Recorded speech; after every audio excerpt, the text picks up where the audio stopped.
noite. Eu vou falar sobre a Eusápia Palladino.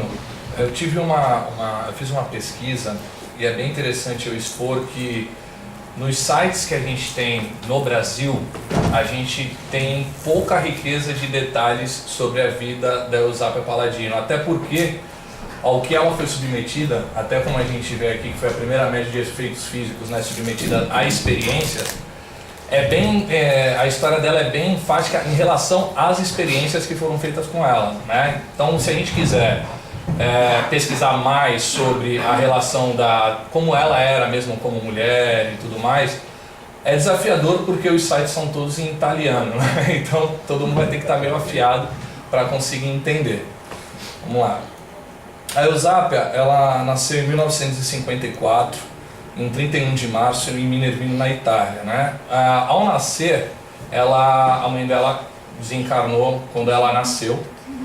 E o pai dela, né, ela presenciou o assassinato do pai por uns bandidos num assalto, né, aos 12 anos. Ela tinha 12 anos de idade, ela ficou órfã de mãe, órfã de pai, e ela ficou, no caso, junto com alguns parentes, né. Nessa fase aqui é bem interessante porque quando ela era criança, na infância dela, ela assustava um pouco os amiguinhos dela, né? Porque ela escutava barulho em armários, portas, tinham mãos que puxavam o cobertor dela quando ela estava dormindo.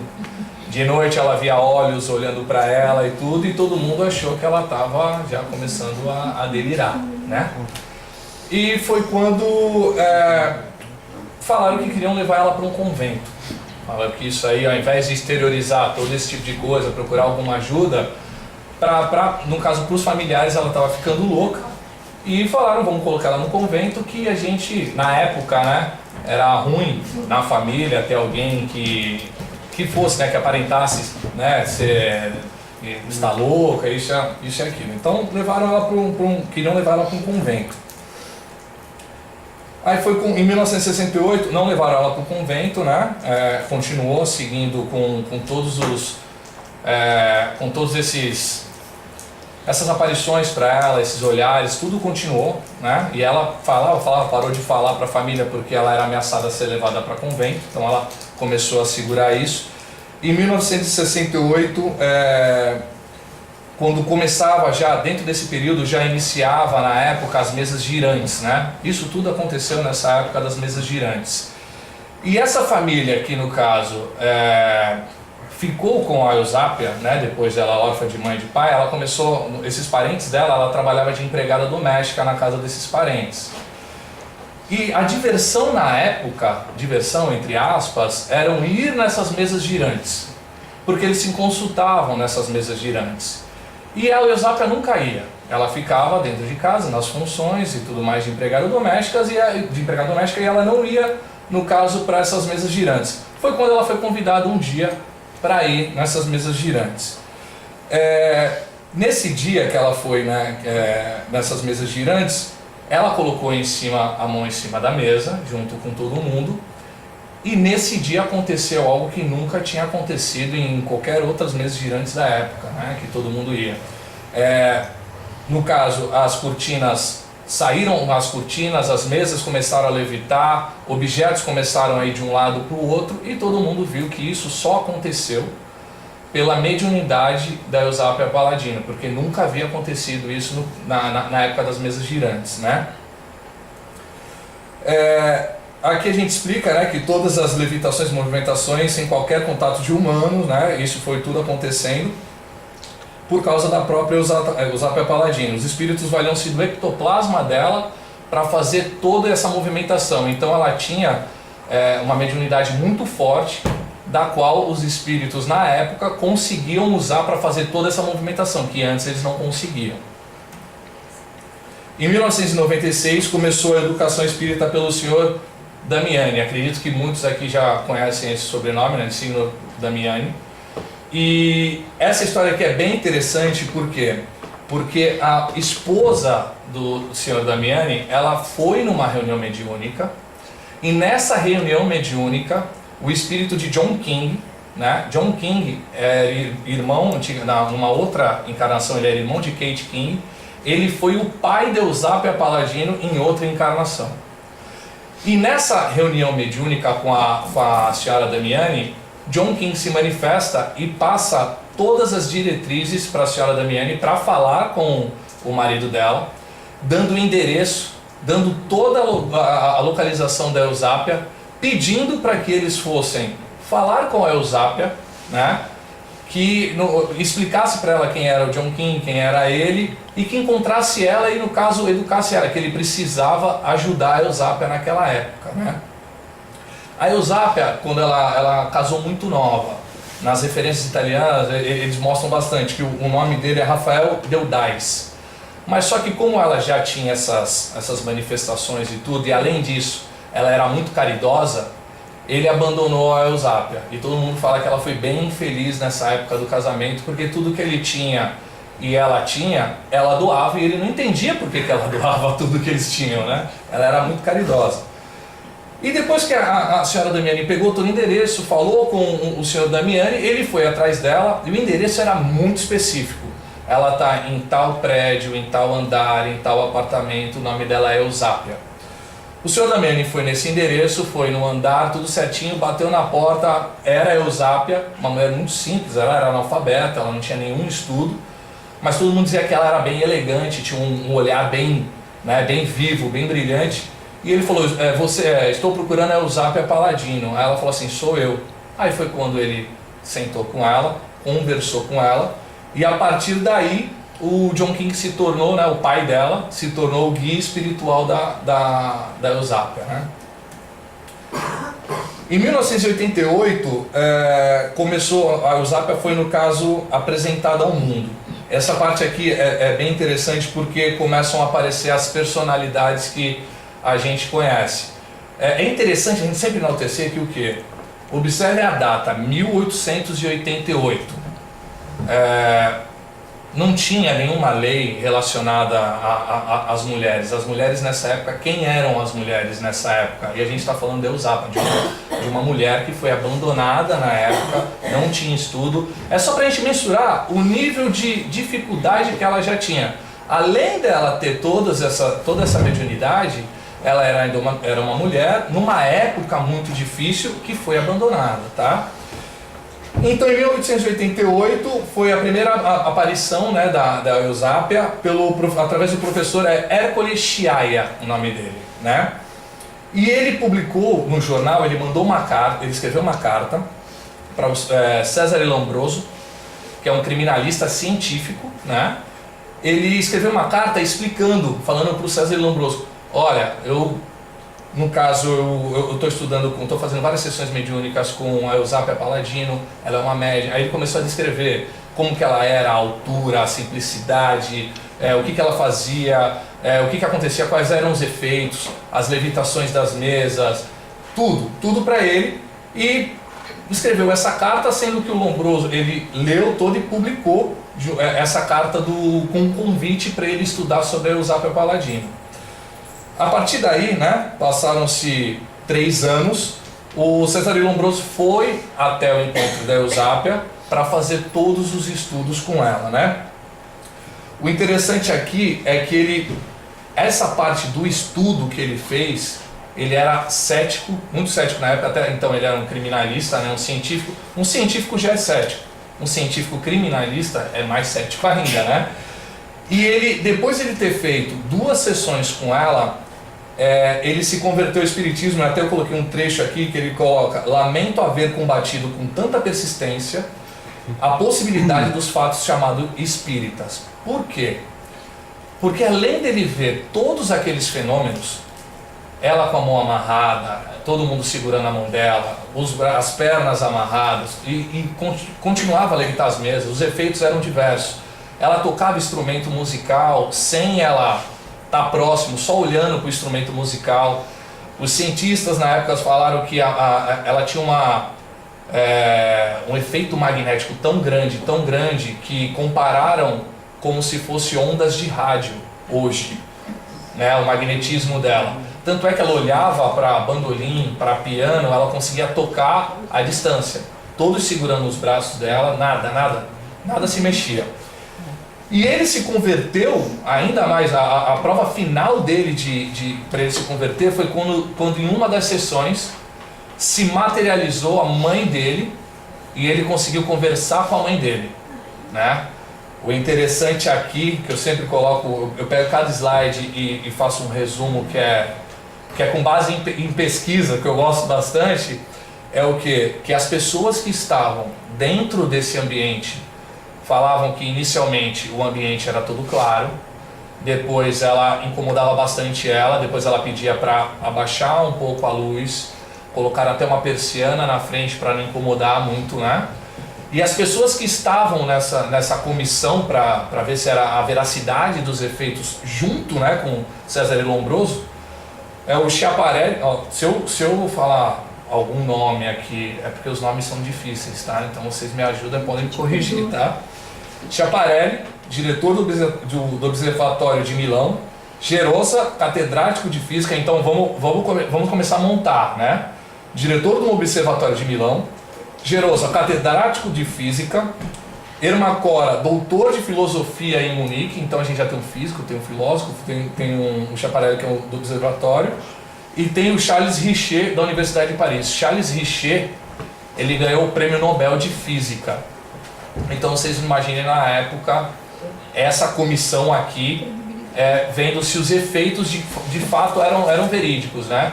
Então muitas vezes a gente se coloca, né, pensando, pô, e aquele efeito, né? Será? E a gente tem uma comissão de físico, filósofo, um físico que ganhou um prêmio Nobel, né? Vendo a veracidade do efeito. E tem um trecho que essa comissão escreveu depois de ver todos esses eventos. É impossível dizer o número de vezes que uma mão apareceu e foi tocada por um de nós. Basta dizer que a dúvida já não era possível. Realmente, era uma mão viva que víamos e tocávamos, enquanto, ao mesmo tempo, o busto e o braço da médium estavam visíveis e suas mãos eram seguras pelos que achavam ao seu lado. Então, assim, essa foi a comissão, né, com essas pessoas que já fizeram as duas primeiras sessões e já iniciaram o estudo junto com a Eusápia, né? Em 1994, visita a Varsóvia, persuadida pelo Dr. Ochorovsky, isso. As experiências aí foram feitas em presença de homens e senhoras eminentes dos círculos científicos e filosóficos. Aqui ainda já teve mais um casal que ganhou o Prêmio Nobel em 1903, que é o senhor Pierre Curie e a mulher dele, Mary Curie. Também, na época mais pra frente, quando eles ganharam o Nobel, através de Charles Richer, que havia falado para eles da Eusápia, eles também investigaram a Eusápia e eles também validaram a Eusápia. Mais um casal com o Nobel validaram todos os efeitos da Eusápia na época, tá? Aqui, né, em Varsóvia, testaram ela novamente, fizeram vários, montaram um estúdio.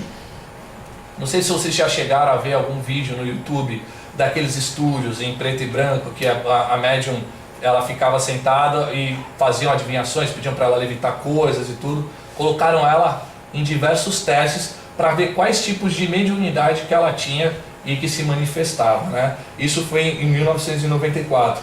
E eles falavam que de fato ela estava imobilizada, 1894. De fato ela estava imobilizada, ela estava toda amarrada e aconteciam do mesmo jeito todos os efeitos, tá? Em 1910, a visita em Nova York com participação das sessões com o Mr. Howard Thurston. Isso. Aqui ela teve também, acredito que a gente já tenha falado bastante, várias sessões junto com o Camille Flammarion. Ele, no caso, ele era uma das personalidades que mais lia e pesquisava na época sobre esses efeitos, porque de fato era a primeira médium, né, de efeitos físicos sendo testada e se colocada a testar, né? E aqui, nessa visita, tanto o assistente quanto ele também, novamente, sentaram com a Eusápia e controlavam ela, seguravam as mãos e ela se colocava novamente em todos os testes para ser validada as manifestações dela. É interessante aqui, a gente vê que ó, de 1894 a 1910, quantos anos se passaram e ela ainda estava se colocando em estudo, em teste, né? E ela não tinha trabalho, ela, no caso, ela só era doutrinada junto com o Chiaia, que era o início, que iniciou, né? E o Damiani, que iniciaram os estudos junto com ela. Ela não trabalhava e ela só vivia em função a isso, né? Aqui tem um trecho que eles colocam que fui testemunha pessoal das levitações do mês da senhora Paladino e estou absolutamente convencido de que os fenômenos que vi não eram devidos à fraude e não foram executados nem por seus pés, nem por seus joelhos ou mãos. Aqui ele foi bem enfático a relação à fraude. Por quê? Porque nessa época entraram algumas pessoas, alguns estudiosos que não foram nas reuniões mediúnicas e que ficavam contestando, né, essas manifestações, falando que era fraude, falando que ela fazia os efeitos com as mãos, diziam que a iluminação era baixa, não pela sensibilidade da médium, mas sim porque tinha alguma linha, alguma coisa que ela puxava e tal, e não era nada disso. Todos os que fizeram essas contestações, eles não participaram de nenhuma reunião, né, não viram nenhuma manifestação dela, né, na época. Então eles validaram, eles colocaram essa relação da fraude, enfatizaram até para dar mais veracidade às manifestações na época. Em 1918 foi quando a Eusápia ela desencarnou, e eles colocam que ela desencarnou pobre, ela desencarnou sem nenhuma residência, ela não conquistou nada na época, né, fisicamente, né, em relação a posses, mas tudo que ela tinha, o que ela ganhava, tanto nas reuniões que acabavam presenteando, ela doava tudo para para os mais pobres. Aí todo mundo falava, mas você é pobre também e tudo. E ela falava, eu sou mais rica do que você pensa. Ela falava para todos eles, né? Aqui eu coloquei uma relação só para a gente ter uma base das pessoas que na época estudaram toda a trajetória da Eusápia Paladino. William Crookes, no caso, cientista inglês, prêmio Nobel de Física também. Então, se a gente for colocar quantas pessoas que ganharam o prêmio Nobel estudaram a Eusápia e todos os fenômenos, até de se impressionar, assim, né? César Lombroso, professor de Medicina Legal da Universidade de Milão, na Itália. O professor Schiaparelli, diretor do Observatório de Milão. Professor Gerosa, catedrático de Física. Professor Ermacora, doutor em Filosofia. Professor Alexandre Askov, lente de Academia de Leipzig e conselheiro do Estado da Rússia.